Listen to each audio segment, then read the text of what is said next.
Muy buenos días a todas y a todos. Mi nombre es Claudia Campero, participo en la Alianza Mexicana contra el Fracking y también colaboro con Food and Water Watch. Desde la Alianza Mexicana contra el Fracking organizamos este seminario en conjunto con la Alianza de Coahuila contra el Fracking. Rodolfo Garza nos ayudó a programar este seminario, tuvo la iniciativa de llevarlo a cabo. Rodolfo, adelante. Muy bien. Pues muy buenos días a todas las personas que nos están escuchando, no solamente en Coahuila, en México, sino en varios países de América Latina y de Europa. De manera muy breve me voy a permitir darles alguna información sobre el doctor Anthony Ingraffea. Él es ingeniero civil y medioambiental y es profesor de ingeniería Waste Presidential Teaching Fellow en la Universidad de Cornell. Como científico se ha preocupado por involucrarse más allá de la academia para informar y educar sobre temas científicos críticos que involucran la salud y seguridad pública, y también es presidente, fundador y miembro senior de médicos, científicos e ingenieros de ingeniería saludable. La tesis doctoral del doctor Ingraffea se centró en la propagación de grietas en la roca, investigando para el Instituto Nacional de Ciencias y el Ministerio de Energía en Estados Unidos en 1978. Comenzó a recibir financiamiento para la investigación, así como asesoramiento a la industria del petróleo y gas, del Instituto de Investigación del Gas, ahora llamado Instituto de Tecnología de Gas y Schlumberg, de 1980 hasta el 2003. Ha sido el investigador principal en proyectos de investigación y desarrollo que van desde la Fundación Nacional de Ciencias en Estados Unidos, la Administración Nacional de Aeronáutica y del Espacio, la NASA, Schlumberg Limited, la mayor empresa del mundo de servicios a yacimientos petroleros, que emplea aproximadamente 95,000 personas de 140 nacionalidades y trabajan en más de 85 países. El Instituto de Investigaciones del Gas, los Laboratorios Nacionales de Investigación Sandía, la Asociación de Ingenieros del Hierro y el Acero, General Dynamics, Boeing, Northrop Grumman Aerospace, son algunas de las grandes empresas en las que ha trabajado el doctor Ingraffea como asesor e investigador. Es autor de más de 400 publicaciones, las cuales han sido citadas por más de 13,000 autores, y es uno de los científicos que ha demostrado por qué la explotación del gas de esquisto es perjudicial para el medio ambiente. Ingraffea es quizás mejor conocido como coautor de un estudio de la Universidad de Cornell del 2011 que estableció que el balance de gases de efecto invernadero en las operaciones de gas de esquisto es superior al de cualquier otro combustible fósil como el carbón. Fue el investigador principal del estudio sobre el efecto invernadero producido por la explotación de gas metano a partir de formaciones de esquisto, a menudo llamado este estudio que se hizo en la Universidad de Cornell, el estudio de Cornell. Bueno, pues como ven, tenemos con nosotros la gran oportunidad de escuchar a uno de los científicos más reconocidos en el tema de la expulsión de gas a través de los pozos de fracking. Con esto, pues le dejo la palabra al doctor Anthony Ingraffea para que nos ilustre con su información. Okay, Tony, that's it. Thank you. Now, your time, please go ahead. I will, and I will begin first by thanking my friend Claudia and my friend Rodolfo for setting up this seminar with all of you today. I really appreciate the work that they put into it and more work to come. I also want to thank all of you who will be listening today. I appreciate your putting time into listening to what I have to say. And I do hope that at the end of my presentation, if you have questions, and I hope you will have questions, that you feel free to ask. I can stay on as long as you have questions and as long as I can possibly answer them. So I also have to apologize because ojalá que puedo hablarles en español hoy, pero no puedo.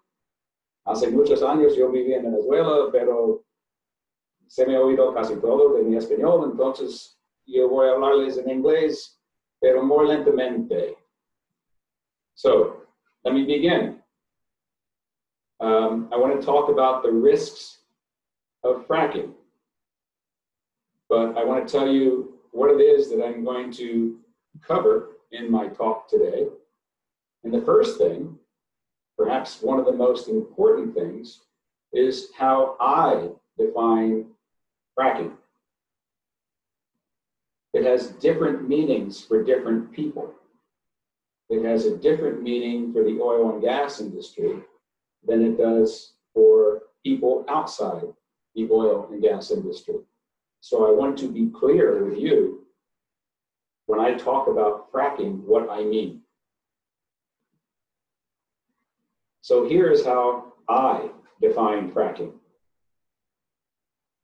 It is everything that the oil and gas industry must do to get oil and gas out of shale formations and get those oil and gas products to their markets. So my definition of fracking goes beyond just fracking. It includes drilling, it includes fracking, but it includes processing of oil and gas after it comes out of the ground. It includes transporting the oil and gas, storing the oil and gas, burning and emitting oil and gas, and processing of the wastes from all these processes. So it is all-encompassing, it is holistic, it is everything that the industry does. Because most of the risks, this talk is about risk, most of the risks reside not in fracking, but in all the other activities, those that come before fracking and those that come after fracking. So I hope I've made that very clear, and that as we proceed, you will see that I will be talking not just about the act of fracking, but everything that comes before, everything that comes after. Second thing I want to talk about, the one thing I will talk about next, is particular to Mexico. Where are the shale resources in Mexico? Where can one conceivably get oil and gas, unconventional oil and gas, out of shale in Mexico? And how large are those resources? Is there a lot of oil and a lot of gas? So I want to address those two questions next. So first I will show you the map that shows much of Mexico, and it shows what the oil and gas industry knows from explorations and previous production about where the shale resources, potential, possible shale resources are in Mexico. So you're all, of course, familiar with what's happening in southern Texas with the Eagle Ford shale resource. And here are many of you in Saltillo today. And there are various basins that have been identified as potential sources for developing oil and gas from shale. And you'll notice that they're mostly on the eastern and northern part of Mexico. Next slide, I'm going to focus on what is currently most likely the most prolific the most potentially productive basin, and that's the Burgos. So once again, here is the Eagle Ford with all the wells that have been drilled to get oil and other resources in the US. Here again is Saltillo. And everything that's in pink is potential gas, just gas, methane. In yellow, you have a possibility of wet gas. That's gas plus natural gas liquids. And what's in green is potential for oil. So as you can see, the Burgos Basin is mostly associated with the production of gas and natural gas liquids.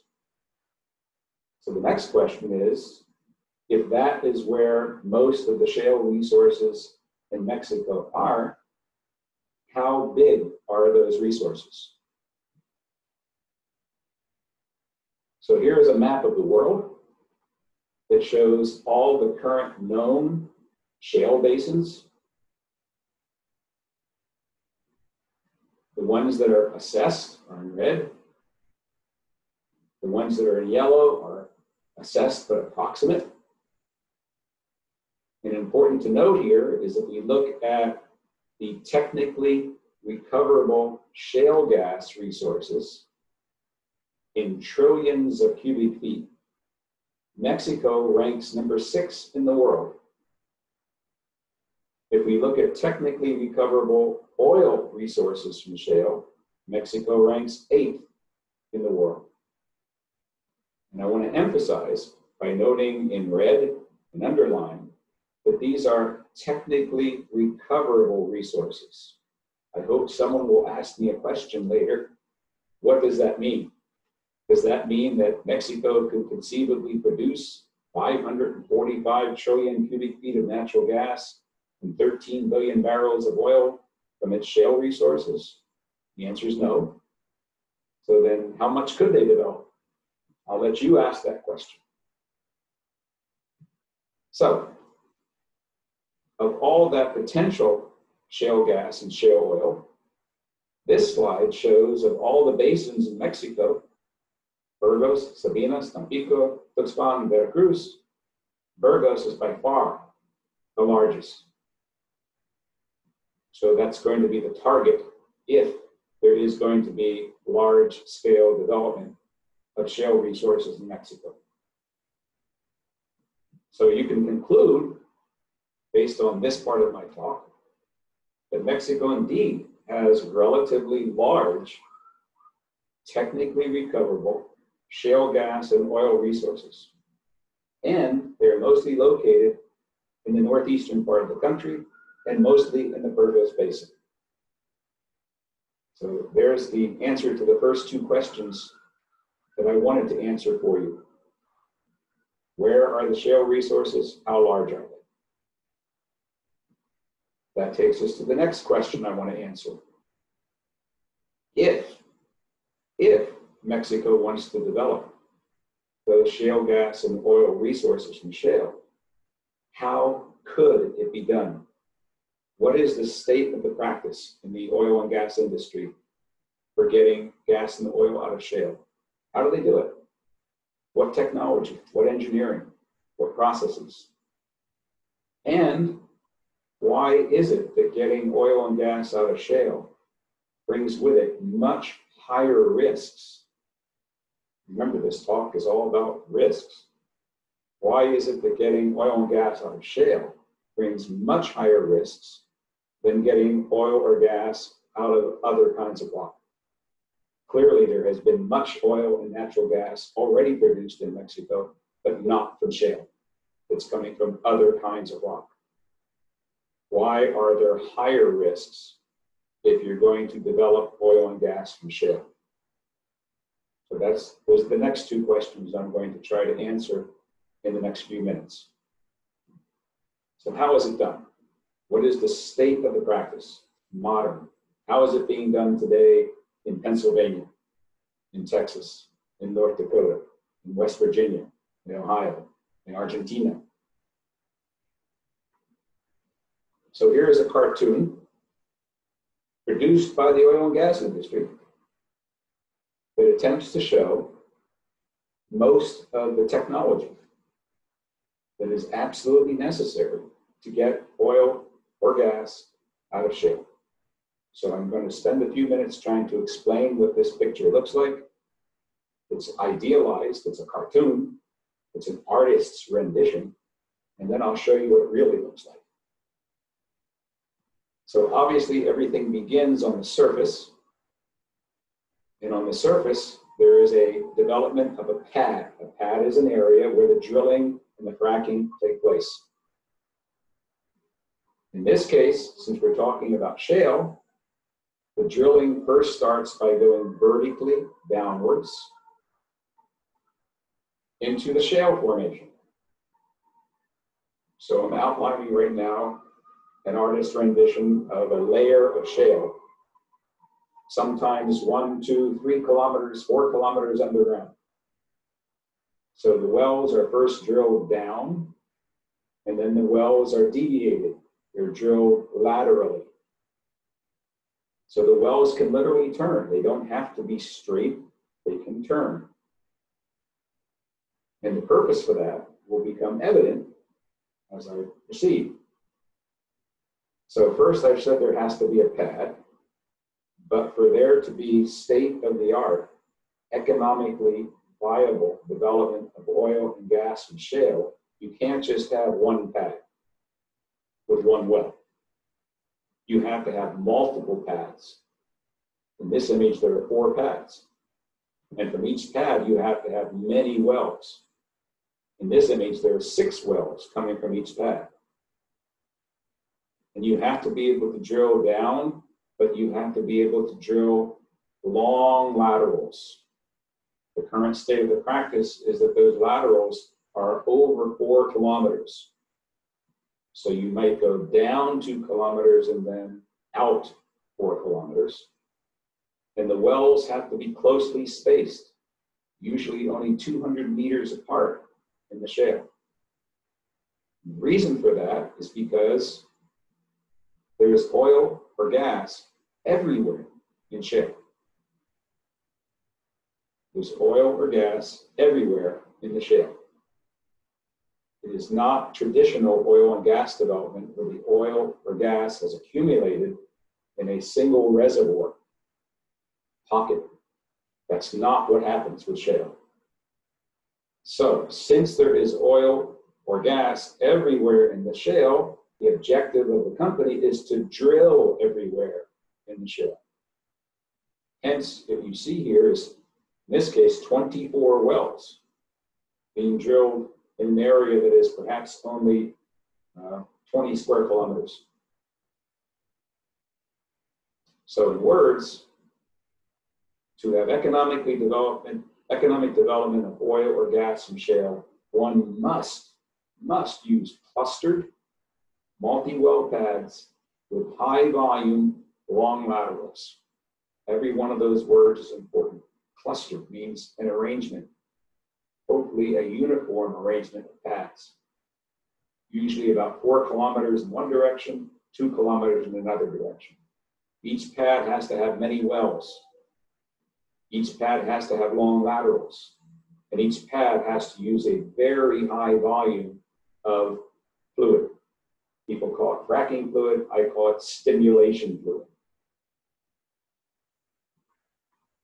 What does a pad really look like?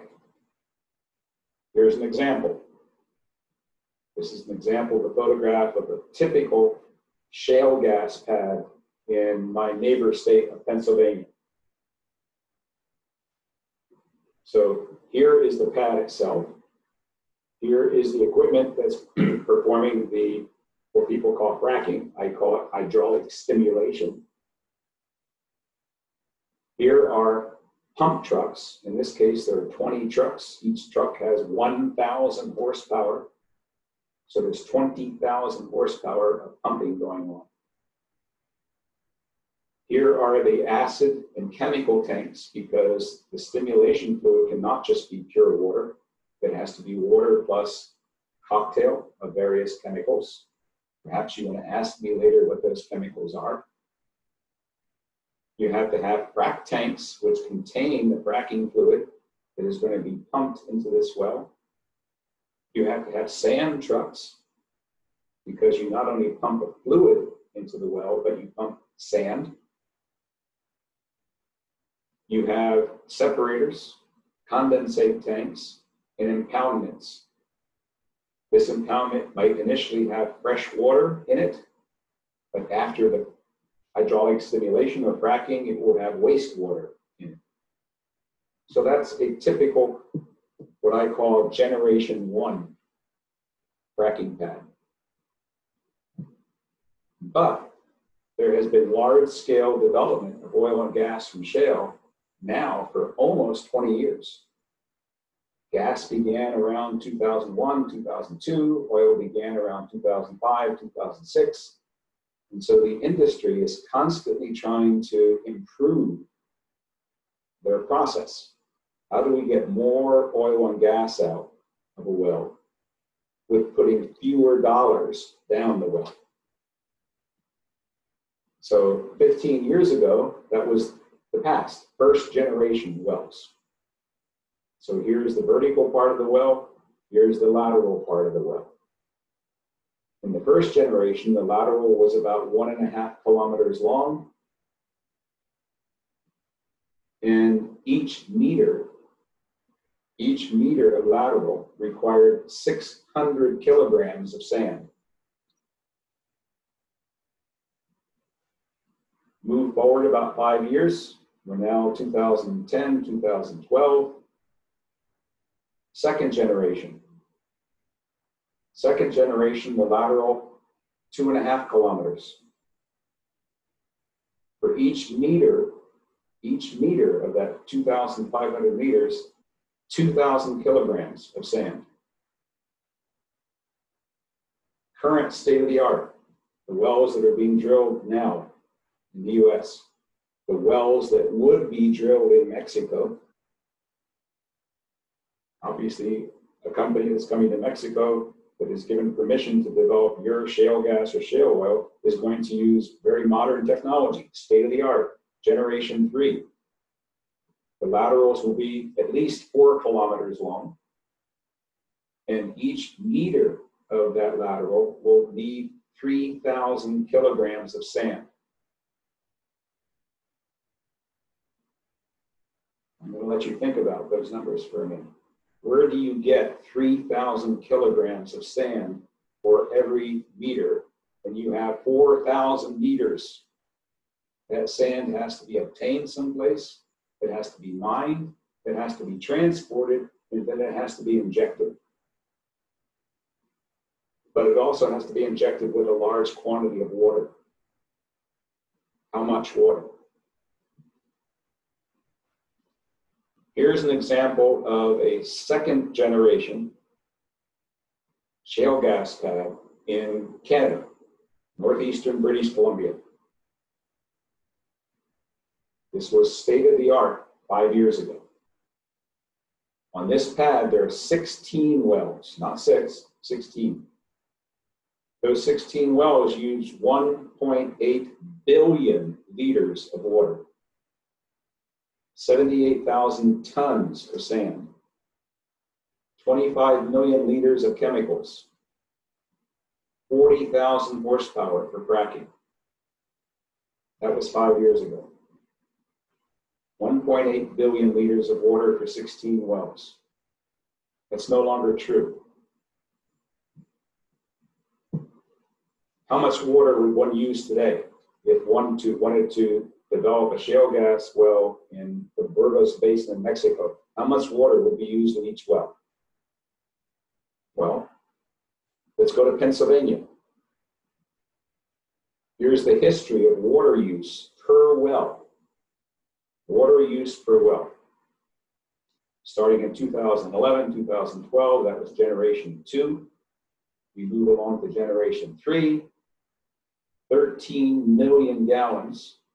That's 50 million liters of water for each well.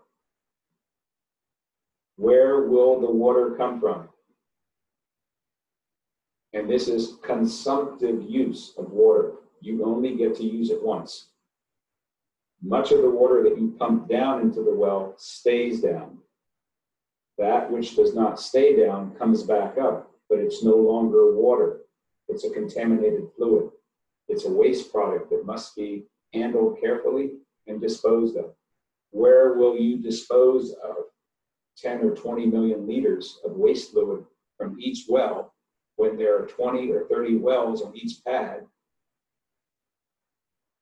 and there's a pad every 4 kilometers?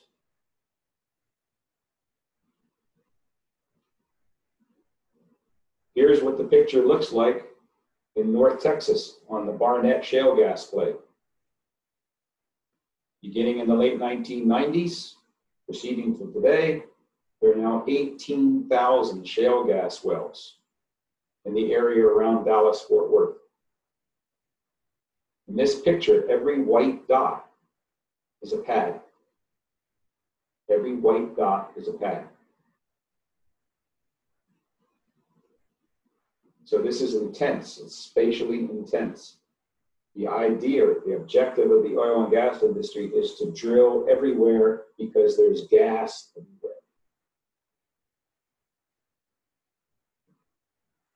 I'm going to show you now some videos, because one of the problems with developing shale gas or shale oil, one of the problems is emissions, gaseous emissions. Notably methane, ethane, propane, butane. A significant percentage of those gases that are being mined never go into a pipeline. They never go to market. They go exhausted into the atmosphere. And when they do, 2 bad things happen.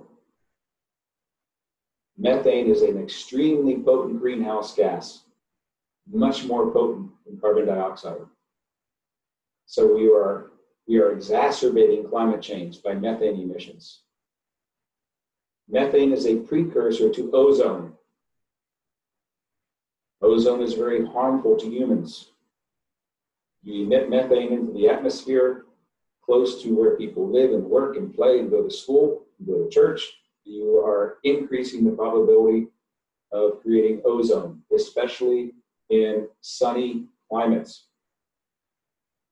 So I'm going to show you some videos. I'm going to show them to you. I'm going to let you listen to them, and then I will explain what they are.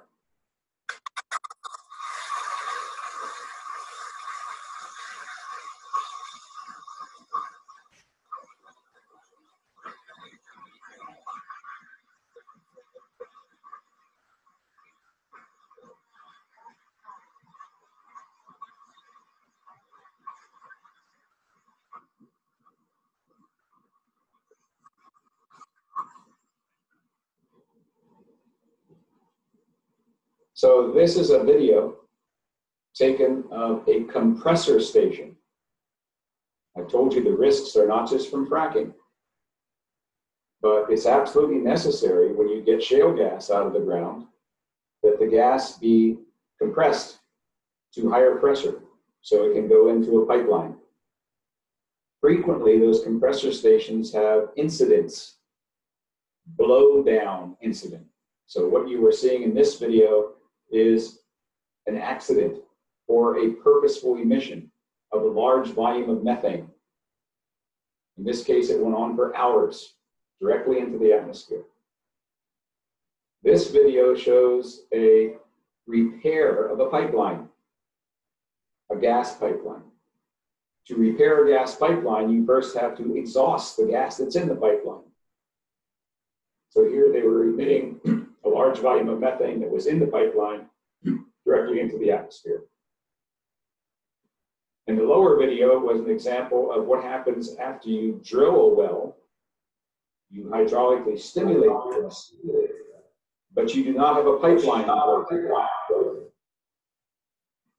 If you don't have a pipeline in place, sometimes you have to relieve the pressure in the well. So you open the well to the atmosphere and you exhaust the methane directly into the atmosphere.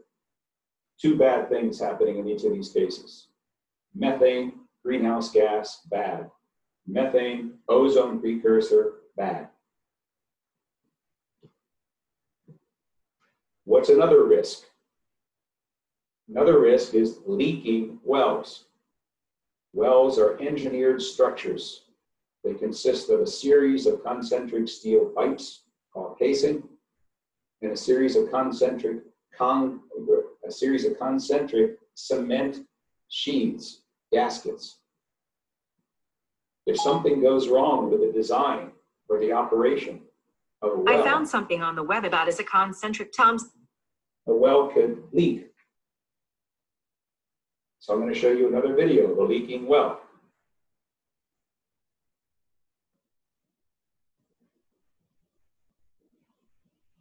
So what you're seeing here is the well head, the steel pipe that's coming from thousands of feet underground. But what you're seeing is bubbling methane gas that's not coming up inside the well, it's coming up outside the well because the well is leaking.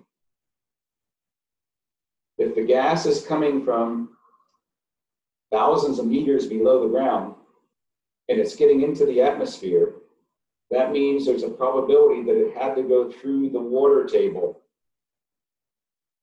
If you're acquiring drinking water from an underground source and methane gets into that drinking water, you have a contaminated water source. Also, all this methane is coming up into the atmosphere, going into the atmosphere as a greenhouse gas. Another risk. How frequently do these problems happen? Here's an example of data from Pennsylvania, where there have been over 10,000 shale gas wells. There have been over 4,000 complaints from families, from schools, from churches, from businesses, saying that their water wells have been contaminated. 40%, 4,000 complaints, 10,000 wells. And as you can see, the situation isn't getting any better. The number of wells being drilled every year is going down, but the number of complaints relative to the number of wells is going up. How many families in Pennsylvania have received notice from the government of Pennsylvania that they have contaminated water? 318 cases so far. 4,000 complaints, 318 confirmed cases.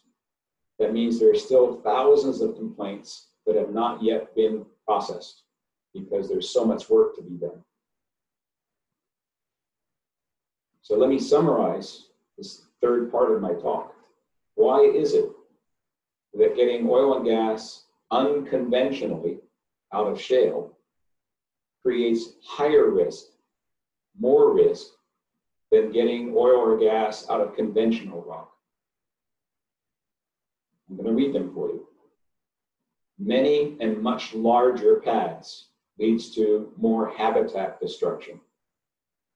Larger drill rigs with more diesel horsepower, which means more emissions from burning diesel, more noise from the machinery. Larger fracking equipment, higher pressure, higher fluid volume, more diesel horsepower, more water use, more sand use, more chemicals, more emissions. Higher volume of waste from fracking, which means higher probability of risk of spills, risk associated with waste disposal. Larger and longer flaring. There are times when the excess gas coming out of the well has to be burned. Causes night noise and light pollution.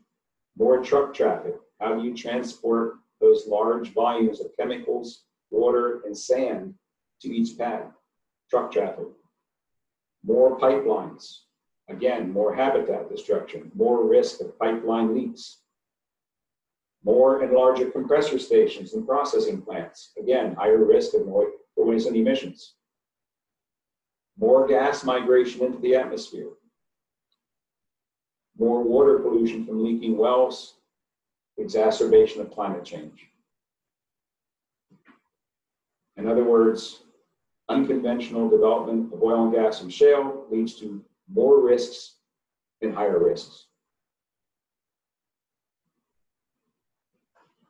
Next part of my talk. Will Mexico decide to add its shale gas emissions, the emissions from burning gas and oil and from leakage of gas and oil? Will Mexico decide to add those emissions to climate change? Mexico did sign the agreement in Paris, saying that Mexico as a country was going to do everything it could to decrease emissions, to meet objectives that will fight climate change. So you have choices. Are you going to follow the agreement that you signed, or are you going to abrogate? 7 years ago, I and my colleagues at Cornell wrote a paper, peer-reviewed, published, and we said something that was shocking. So shocking that we were called fools. We were told that we were wrong, that what we were saying could not be true. What we said was that getting gas out of shale would cause worse problems for climate change than getting gas out of conventional formations or getting coal out of the ground or using oil. What we said was the worst possible thing to do for climate change was to develop shale gas. We got published in a very prestigious journal, but we got criticized. We were told we were fools, we were wrong. Not only from the right, but also from the left. Not only from big green organizations, but from the President of the United States, Barack Obama. Unfortunately, we were right. Sometimes it's not fun to be right. It's not enjoyable to be right. What we said is that shale gas and indirectly shale oil are worse for climate than using coal or oil. Therefore, if you want to fight climate change, the worst thing you could do is develop shale gas and shale oil. That's what we said in our paper in 2011. And what have we seen since 2011? This is a graph that shows the concentration of methane in the atmosphere of the Earth. The concentration of methane in the atmosphere as a function of time, 1984 to 2018. And what we've seen is that since the beginning of the development of shale oil and shale gas, methane concentration in the atmosphere is increasing. And it's increasing at an increasing rate. We predicted that.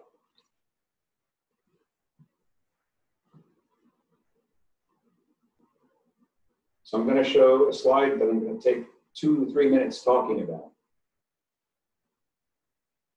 that emphasizes the role of methane, CH4, in climate change.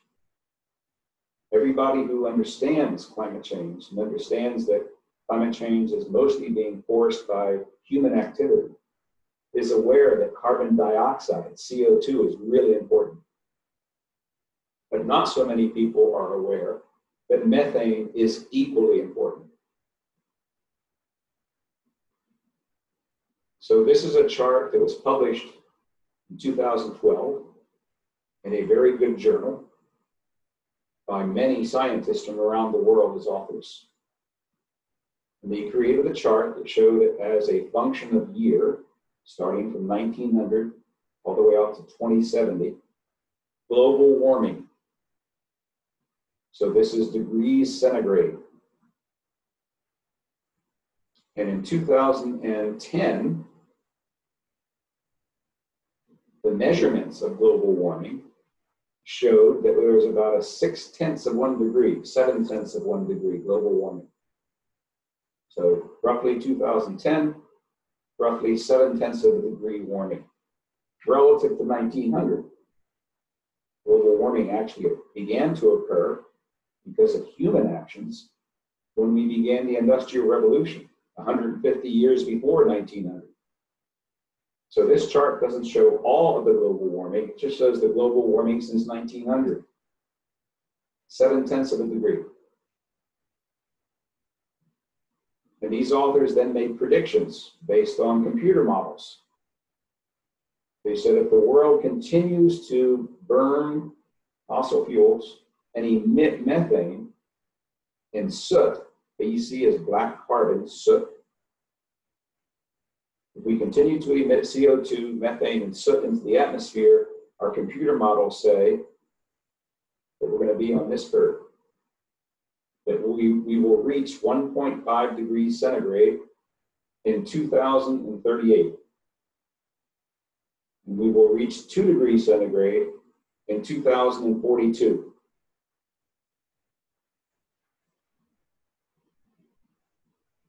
They said if you want to have a substantial slowdown of global warming, slowing down carbon dioxide, that's this red curve, will have no effect.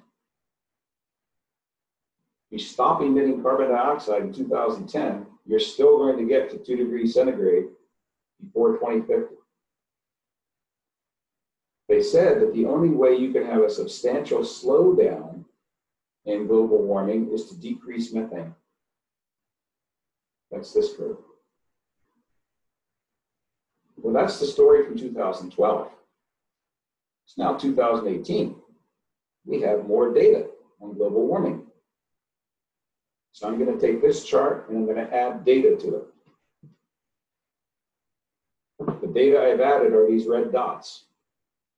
So for each year since 2009, I've taken the data collected by NASA and other entities all around the world. So I'm extending this black line, point by point, 2010, 2011, 12, 13, 14, 15, 16, 17, 18.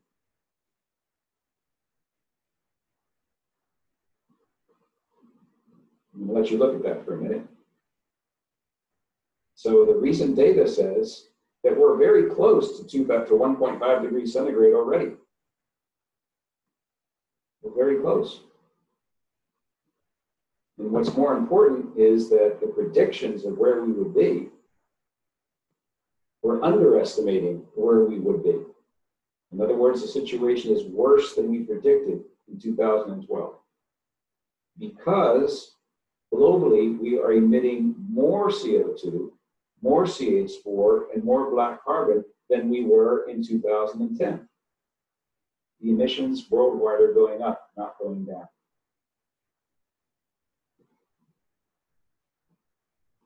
And of course, just 2 weeks ago, the Intergovernmental Panel on Climate Change latest report says the world's leading scientists have warned governments that there are only about 10 years left to avoid a global catastrophe. 10 years. Here we are, 2018. These years are critical. Can we start getting these red dots to go down?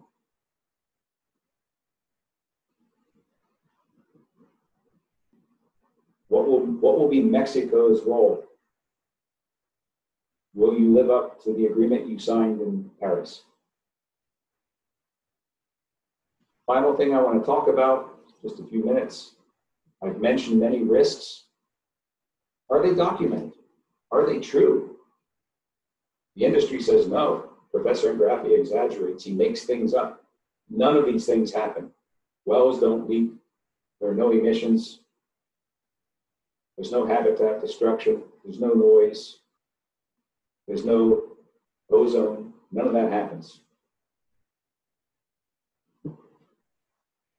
So if you want to convince yourself that the risks are real, and if you want to convince your leaders, your governments, whether you're in Argentina or Belgium or Mexico, if you want to convince them to do their homework, to do their responsible charge as leaders, as politicians, as regulators, tell them to read the literature.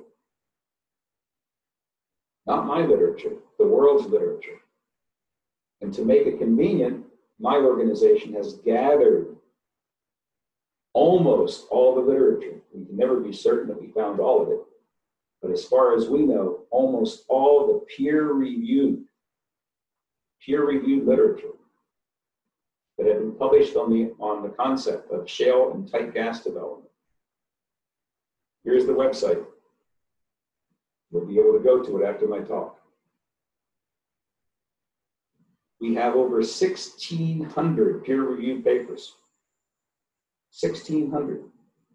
That's the homework assignment for your leaders, your president, your premier, your senator, your congressperson, your regulators. Tell them to go do their homework. Read all 1,600 papers. We've made it convenient, all in one place. Here are the topics: air quality, climate, methane, community, ecology, economics, health, infrastructure, seismicity, regulation, waste fluids, water quality, water usage. We made it easy for people to look in particular areas to find out what is now known. Mexico is lucky. Mexico's always lucky, but they're particularly lucky right now because now we know more. The world knows more. Science has revealed more. When the United States decided back in the early 2000s to begin to develop shale and tight oil and gas, there were a total of seven peer-reviewed papers in the entire literature on risks. 7. This is the record of publication worldwide. And as you can see, it's exponentially growing. We're learning more and more every year about the risks and the impacts of shale gas and shale oil. What do these papers say?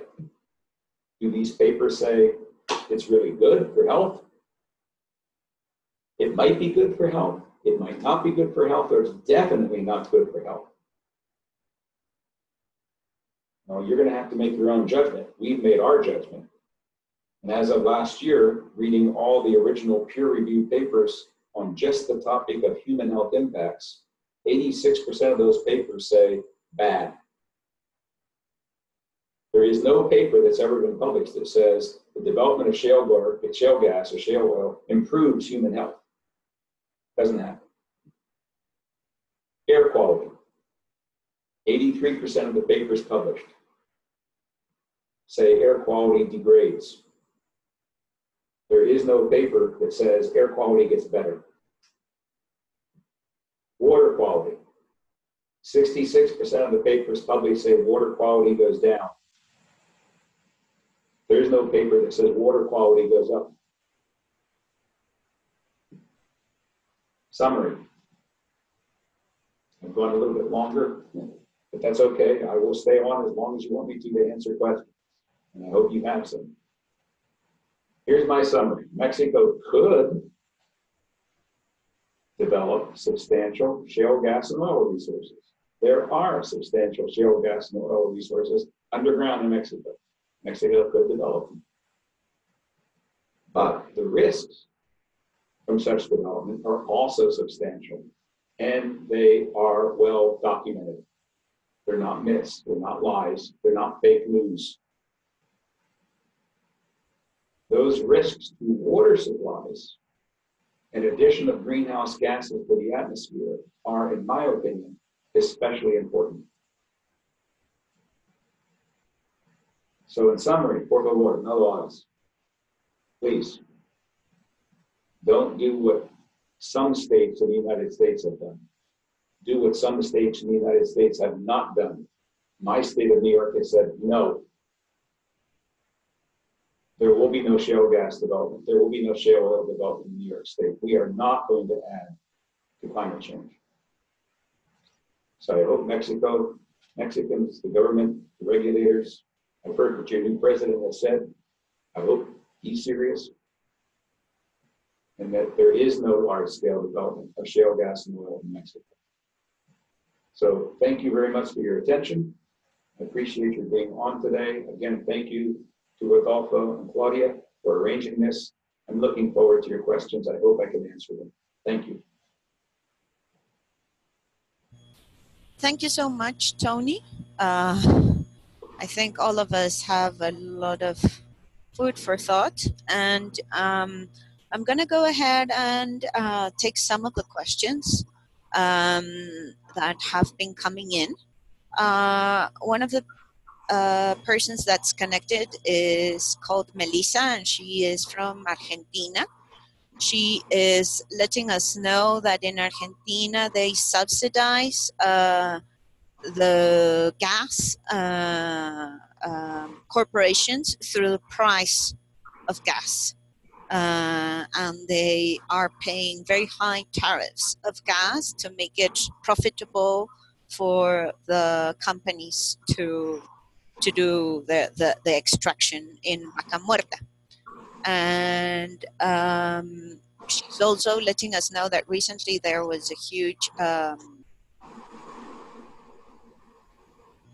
spill, and she is wondering about your opinion of what's happening in Vaca Muerta and how they are trying to further extraction in that region.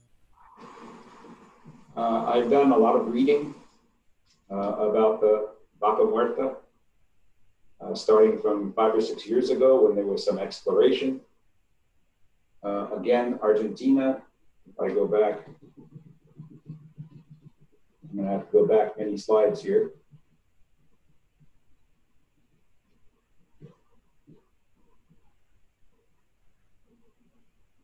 You'll notice that Argentina currently is assumed to have the 3rd largest shale gas resource and the 4th largest shale oil resource. So it was obvious that the American companies that had developed these techniques that I told you about were going to target another large resource. So they went to Argentina. And of course, what they found was not the same conditions that are in the US, where if you want to develop a well in Texas, you have the equipment, you have the personnel, you have the processing, you have the pipelines, you have the seaports, you have all that technology available. They went to Argentina and they found none of that. So they spent the first 5 years begging the government, help us, pay us to do this. Tax Argentinians so that private corporations working with the government can make money. What do I think of that? I think it's absurd.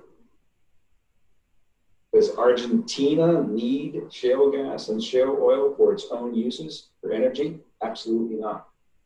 Does Argentina have virtually unlimited supplies of renewable energy in the form of sun and wind? Absolutely. Will Argentina live up to its signing the Paris Accords? Not if it develops Vaca Muerta completely. Who benefits? Who benefits? What's good for the Argentinian people here? I haven't read anything about that. I've read companies saying they're going to make huge profits. They're going to be able to export natural gas from Argentina. It isn't going to stay in Argentina. You don't need that much for your population. So you're going to be developing your resource to be exported to other countries so that companies can make money on the backs of subsidies from the Argentinian people. Wonderful. You want to do that, go right ahead. I'm sorry I'm being sarcastic, but I really am appalled at what some countries are trying to do for no good reason for the country itself. Next question, I hope.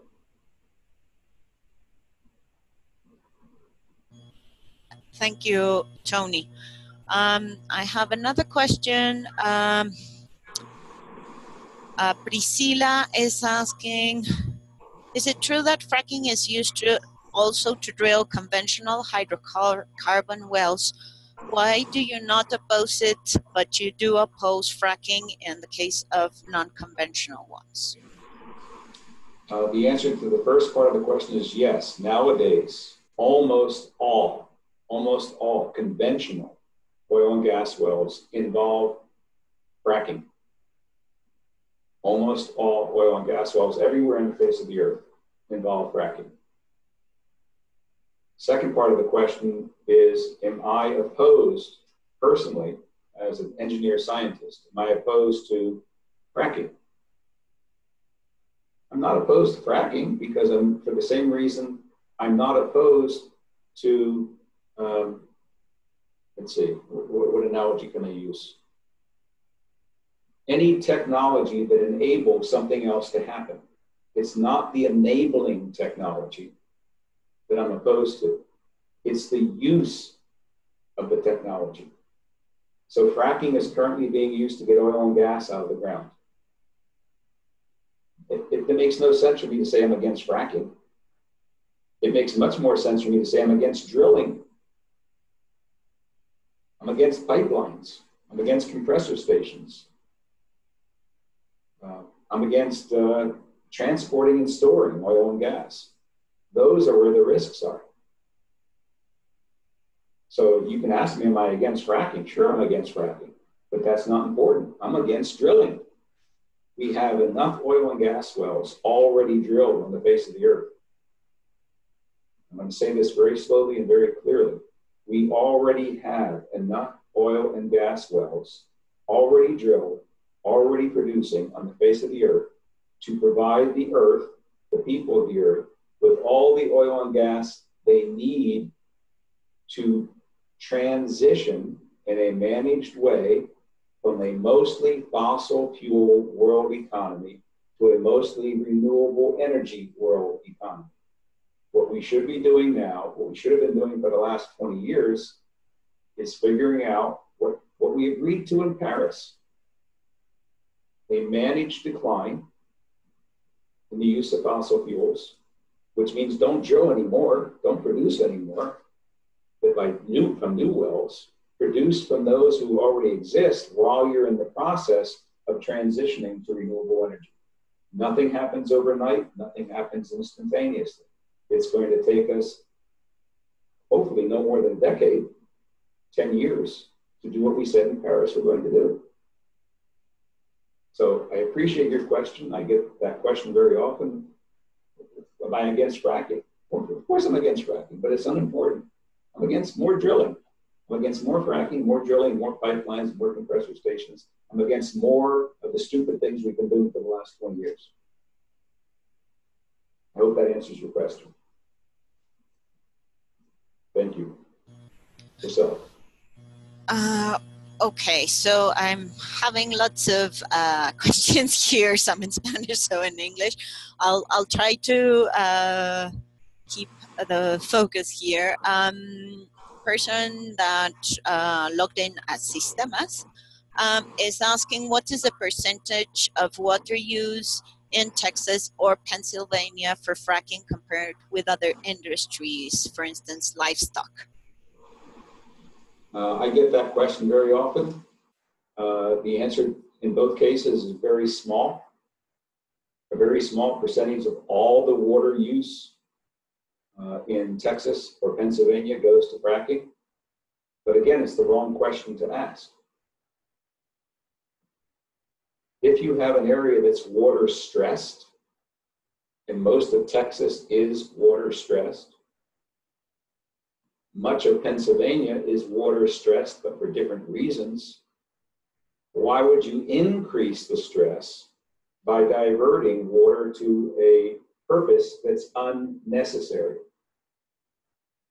Livestock raising is necessary. Agriculture is necessary. Oil and gas development is not, new oil and gas development is not necessary. Certainly not unconventional oil and gas development that, as I pointed out, requires much more water use, 50 times more water use than conventional. So if you don't ask the right question, you're not going to get the right answer.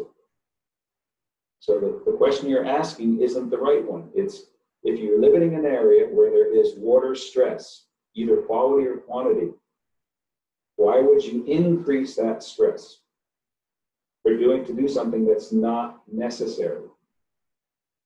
Further, many of the uses, most of the uses of water in Texas and Pennsylvania for agriculture and livestock are non-consumptive. The water doesn't disappear when a cow drinks the water. The water doesn't disappear when you grow corn in Pennsylvania. The water becomes part of the hydrologic cycle. It comes back again someplace else as water, usable water, non-consumptive use. most of the use of water for shale gas and soil oil is consumptive. Once you use it, it's gone. It's removed from the hydrologic cycle. I hope I answered your questions. Thank you again. Good ones. Okay, so we've got one that is, I'm sure you're also familiar with that one. So Mexico is currently highly energy dependent from the United States. Extraction of shale gas seems to be the only way to ensure such a dependency to ease such a dependency in the short and medium run. Renewable sources cannot supply all the energy that our country requires, not even in the long run. Do you not think that this would be a forceful reason to undertake the extraction of shale gas as soon as possible, especially taking into account that according to other countries' experience, potential environmental damages can be adequately controlled? I'd like to know who asked that question. No, no, and no. So I completely disagree with two of the parts of your question, that it has been shown in other countries that the impacts, the risks, the negative impacts and risks can be controlled.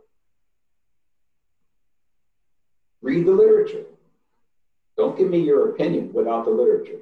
I just told you where to go get the literature, and I told you that if you read the literature, you find out that the vast majority of the literature concludes that you're wrong.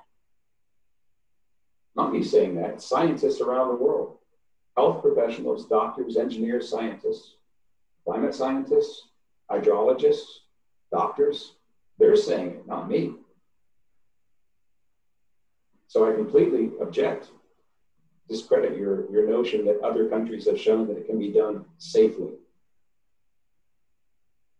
Second thing you said, Mexico can't ever, even in the long run, provide all its energy from renewable resources. Why not? Show me the calculations. There are some countries on Earth that are already almost doing it. Wind, solar, geothermal, tidal, bio. If you want to do nuclear, go right ahead. I wouldn't, but if you want to do that, fine. These are all renewable sources. The United States of America, most states in the United States have said that they are going to be 100% renewable energy by 2050. So if states in the US can do it, why can't Mexico? If New York State, I'm in New York State, but we don't get as much sun as Mexico in most places. Okay? If New York State intends to be 100% renewable energy before 2050, 50% renewable energy by 2030, what makes you say that Mexico can never do it in the long run? They have to. Every other country on Earth has to. Or we're all dead from climate change. Those are your choices. So I reject the premises of your question. I hope I offered you reasonable answers. Thanks, Tony. So I've got a question related to climate change. So Andres Angel from Colombia is asking if there's any study that can show what would happen in terms of emissions if somewhere were to develop the totality of the technical recoverable reserves. For instance, what would happen if Latin America would start doing fracking, and how would that change the contribution of the region in global emissions? Excellent question. I think the answer is yes, because I seem to remember seeing a paper in our database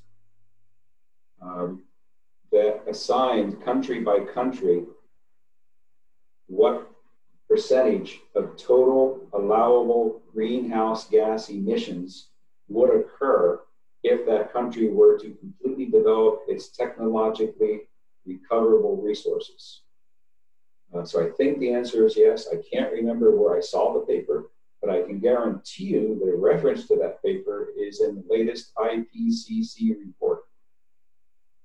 So I would direct the questioner to go to the latest IPCC report, which came out just 2 weeks ago, and search in its exhaustive reference list, and or go to our database and search through emissions categories and find the paper or papers or peer-reviewed report. I'm certain I read something like that somewhere. So let me try to explain. Each country, of course, knows what its technically recoverable resources are. And knowing those, you can do calculations that say if you recover all those technically recoverable resources and you burn them, and you calculate the CO2 from burning them, and you include the methane emissions, then that comprises that country's potential contribution to the total allowable increase in greenhouse gases that each country can do while still trying to keep to its Paris Accord agreement. So this question is beautiful. It's a wonderful question. Whoever asked it is really, really onto something. It's a really important question to answer. I can't answer it completely right now. I do know that the global answer is that no country should even think about developing all of its technological recoverable resources. That's just going in the wrong direction. For reasons I just said. Every country should be decreasing its production of fossil fuels, not increasing, if we're ever going to hope to reach what we agreed to in Paris, which, by the way, might be too little too late. Thank you again. Good question. So I'm going to take advantage of the moderation here, and I'm going to ask also if you would be so kind to go to this slide of the graph comparing if we decrease only methane or only CO2, because with the new data that you put there, the message is we're unlikely to get this the nicer color curve that's, I would say, aqua color with it, because we're already past that temperature in your red dots. Is that what you're telling us? Yes, exactly. That curve. Yes, that is exactly what I'm telling you. If you read, here's my assignment. I'm a professor. I'm giving everybody who's on me today an assignment. I won't give you an exam, but I give you an assignment. Go read the latest IPCC report, IPCC AR5, and read what they say about the most likely things to happen based on currently available science. It says that there is no possibility that we can avoid 1.5 degrees. No possibility left. Just can't do it. And it's highly unlikely that we're going to avoid 2 degrees sometime this century. Because what we should have been doing back here in 2000, we should have been doing everything that we're saying here: decrease CO2, decrease methane, decrease black carbon. Instead, we increased. So we've lost 20 years.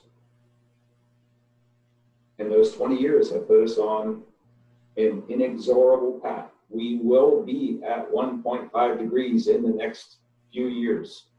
3 years, 5 years, it depends upon El Nino. Depends upon La Nina. Depends upon whether there's going to be a large volcanic eruption somewhere on the face of the earth. Yeah, if there's a large volcanic eruption, that slows down global warming. It's terrible for the people who live near the volcanic eruption, but it's good for the earth. Horrible thing, right? So, depending upon what happens with El Nino, La Nina, large volcanic eruptions, we can move things a couple of years one way or another, but we will be at 1.5 degrees in a few years. And if we don't do things drastically, if we do not drastically decrease CO2, methane, and black carbon, in the next 10 years, we will be at 2 degrees centigrade long before 2050. That means your children and your grandchildren, in the middle of their lives, are going to have a very, very, shall we say, awkward situation to deal with. That's the message of this slide.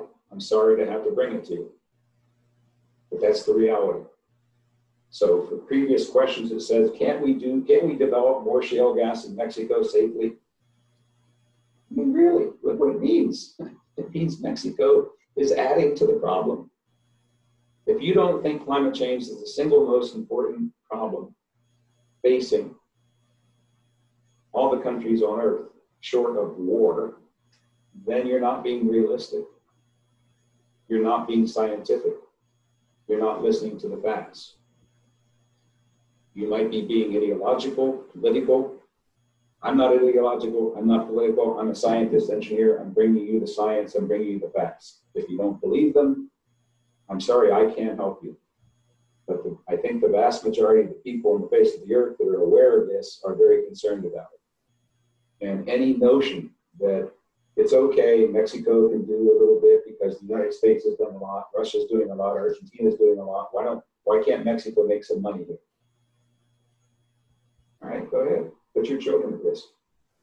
Increase your risk.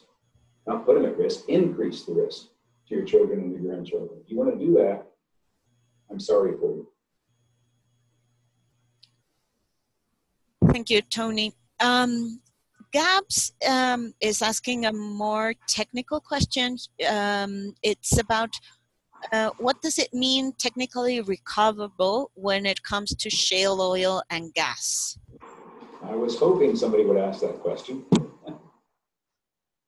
I have a slide prepared. It's called The Degrees of Certainty in Oil and Gas. And this is produced by the United States Energy Information Administration. This isn't my picture, it's produced by our government. So imagine that we're looking at all the oil and gas under the Burgos Basin in Mexico. Geologists have made an estimate of how much oil and gas is there. And how do they do that? They drill exploration wells. They ascertain the quality of the rock, how much carbon is in the rock of various types. And so they make an estimate, and that's called the oil and natural gas in place, how much they think is actually down there. That's this big ellipse. You can't get everything that's down there out of the ground. I'm sorry, it just doesn't work that way. Just because it's down there doesn't mean that you can get it out. Currently, in the United States, in shale, they're capable of recovering about 15 to 20% of what's down there. Only 15 to 20%. Gas. Shale oil, they're only able to recover between 5 and 10% of what's down there. So that's technically recoverable. Using today's technology, how much can you get out? That's this blue area. So for shale, that blue area is much smaller. It's only 5, 10, 15, 20% of the big area. So this drawing is not to scale. See, not to scale. So the blue area, technically recoverable, is much smaller than the light blue area. Just because it's technically recoverable doesn't mean it's economically recoverable. If it's going to cost you more to get the gas out of the ground than you can sell it for, it's not economically recoverable. So what's economically recoverable is always smaller than what's technically recoverable. Now we go to the next thing. Okay, how much is economically recoverable? Those are what are called proved reserves. That's what has to be reported in the United States to the Securities and Exchange Commission. The company says, we have these proved reserves. This is how much shale gas and shale oil we know we can get out of the ground, because we have the technology to do it, And we know that if we get it out of the ground, we can sell it for a profit. That's a smaller percentage. So nobody at this point really knows how much shale gas and shale oil is in Mexico that's economically recoverable, because no one's figured out the economics of recovery in Mexico. It's going to be much more expensive to get oil and gas out of the ground in Mexico than it is in Texas. You don't have the infrastructure, you don't have the teams, you don't have the equipment, you don't have the pipelines, you don't have the processing units, you don't have any of that at any large scale. All that has to be constructed. And that costs big bucks. So you have to add that cost to the cost of getting the oil and gas out of the ground. No one knows at this point what the proved reserves are in Mexico. Those are the only reserves of oil and gas from which somebody can make a profit. We do know that cumulative production to date in Mexico is very small, so that red area is minuscule. There hasn't been very much production of oil and gas from shale in Mexico so far. So you've got this big ellipse of what's in place, a much smaller ellipse of what's technically recoverable, an unknown smaller ellipse of what's economically recoverable, and still smaller ellipse of what's proven to be technically and economically recoverable. Good question. Very key point. Thank you. Good question. Thank you, Tony. I've got one question from Peru. Sorry, I need to track it down. Yes.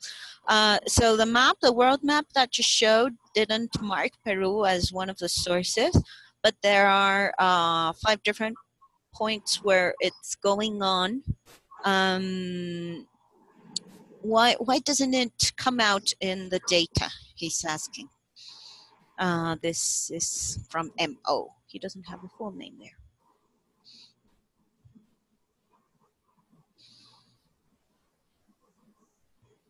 So I think we're talking about this chart. Yes, it's the chart, and you've got Peru just above Chile. Yeah. With and nothing marked. It shows very, very little shale so far. Mm-hmm. So far in El Peru. I think that there just has not been enough geological exploration. I mean, it's possible that there are shale resources in Peru. They just haven't been discovered yet. I hope nobody looks. Yeah, that's. I want to live in Peru. I don't want to see drilling on the Altiplano. So I have so many questions. I'm trying to have a good mix of them.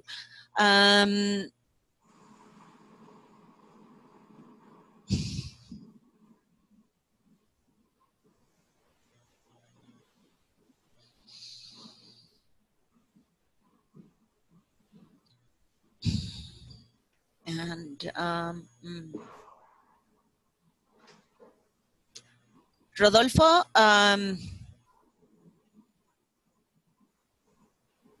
I saw that you unblocked your mic previously, so checking out if you were planning to say something. In the meantime, okay, I found one of them. Mika from Colorado is saying that considering that fracking companies in the US have never had 1 year in aggregate of positive cash flow, even at 100 per barrel of oil, couldn't that indicate that it simply is not economically recoverable? Excellent question. I think I know who that Michael is. At least I hope so. It's an excellent question. And it's perfectly true. It's well documented. It's not my opinion. It's not Michael's opinion. That after nearly 20 years of shale gas and shale oil, as an industry, it's a loser. the industry has lost much more money than it's made. Well, how could that be? Where'd that money come from? It came from investors. Investors have loaned the industry money to lose. And you're wondering, well, why would they do that? Because they've been promised big profits. The profits are just around the corner. Initially, when shale gas started to be developed in the US, the price of natural gas was 5 to 6 times higher than it is now.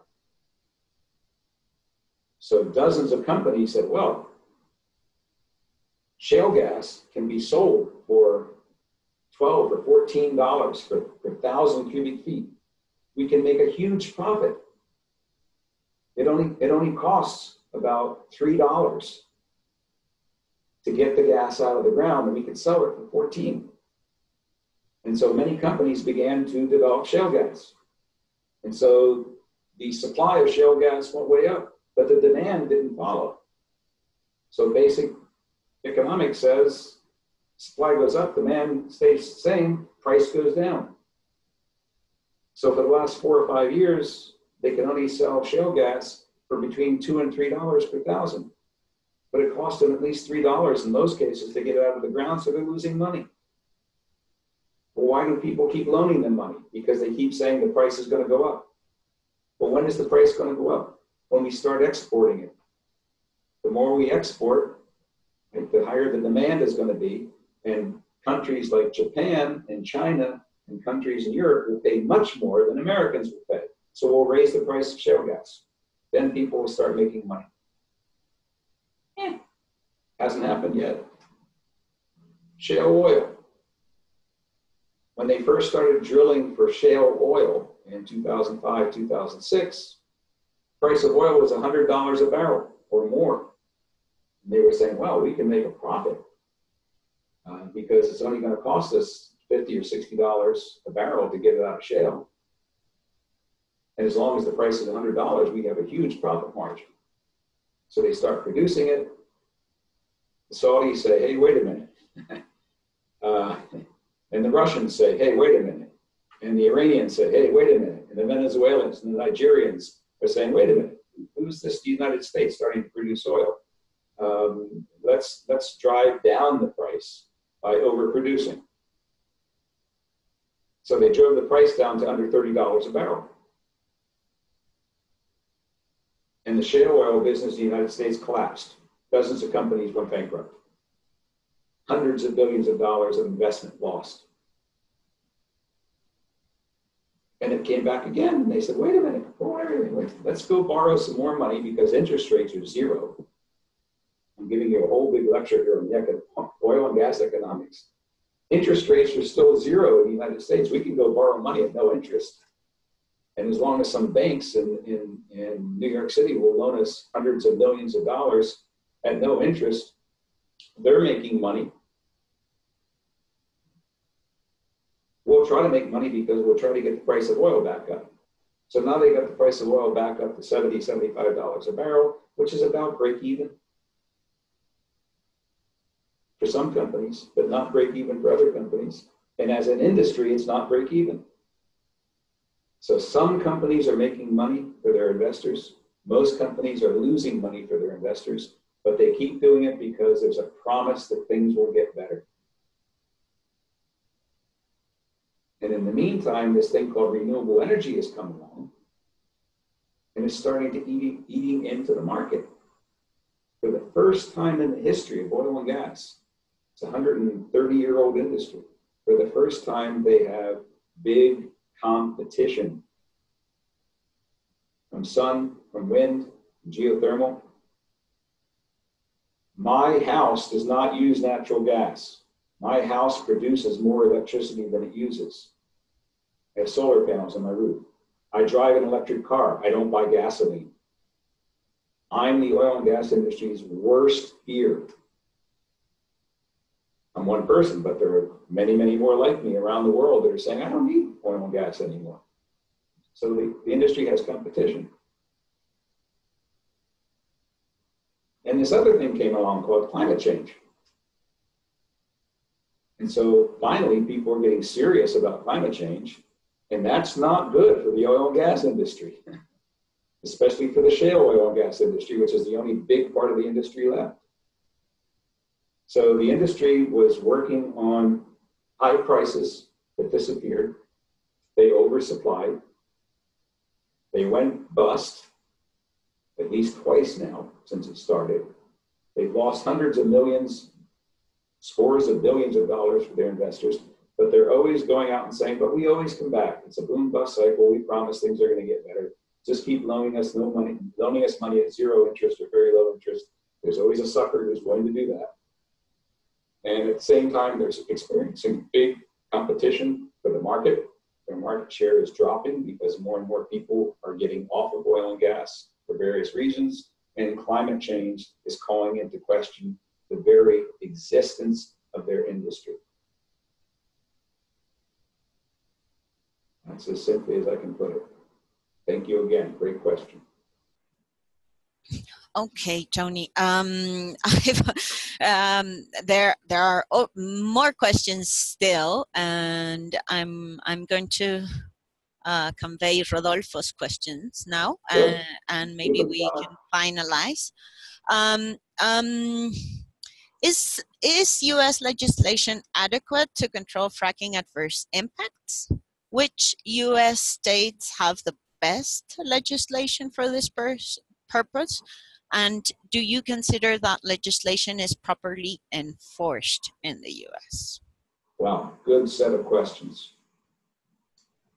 So 50 states, there's shale gas or shale oil capability in, I forget how many, 15, 16 states in the U.S. could produce shale gas, shale oil.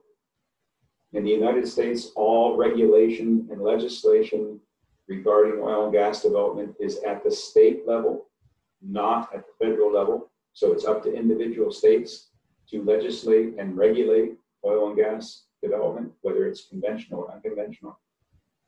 As I mentioned, some states, New York, Maryland, Maine, Vermont, Hawaii, a couple of others have said, no, we're just not going to do it. We will pass regulations that prohibit it. Not laws, regulations. Some states are allowing it, and to varying degrees, they have very, very bad regulations, not so bad regulations, or bad regulations. In my opinion, and I've studied this very closely, no state that is allowing shale gas and shale oil has good regulations. The reason for that is most of the regulations that are in place do not acknowledge what I tried to explain to you in this talk, which are the vast differences between conventional and unconventional development, and the humongous difference in scale. Everything in shale is bigger. And I have not yet seen a set of regulations in any state in the US that accounts for these differences. The third part of that question, is there any state that enforces the regulations well? Absolutely not. No. No. No. Nine. Whatever language you don't know in. No. Why? Lots of reasons. They're not regulating the right part of the process. They don't have enough regulators. They don't have enough regulators who know what's going on. The regulations are too weak. Why? Because if you violate a regulation, the consequence is inconsequential. That is, the fine for doing something wrong is not sufficiently high that a company would be deterred from doing it. Another reason, regulators work for the government. They don't get paid very well. They realize that if they change their horses and go to work for the company that they were regulating, they can make a lot more money. So the regulators don't last very long in their jobs. So you don't develop the experience base. A regulator who's been around for 5 or 10 years and has seen it all, knows all the tricks in the book, and is able to see how a company might be flaunting a regulation and getting away with it. So not enough regulators, not enough highly experienced regulators, not enough penalty for the company that violates the regulations. These are all the reasons why we do not have at this point, a good regulatory culture in most states, in all the states where there is oil and gas development at a large scale. Good questions. Yeah, by the way, the answer to this is just don't do it. You don't need a regulation. You don't need regulations if you don't allow it. And I think I've overemphasized in my talk at this point why we shouldn't allow it. It's climate change and it's water. It's climate change and it's water. You can't improve water and you can't fight climate change by allowing an increase in resources. It's just, they're working against each other. They're mutually exclusive. They're contradictory. Thank you, Tony. As I mentioned, there have been so many questions, and I think that although we haven't covered all of them, we've covered like the main subject areas that have been put forward.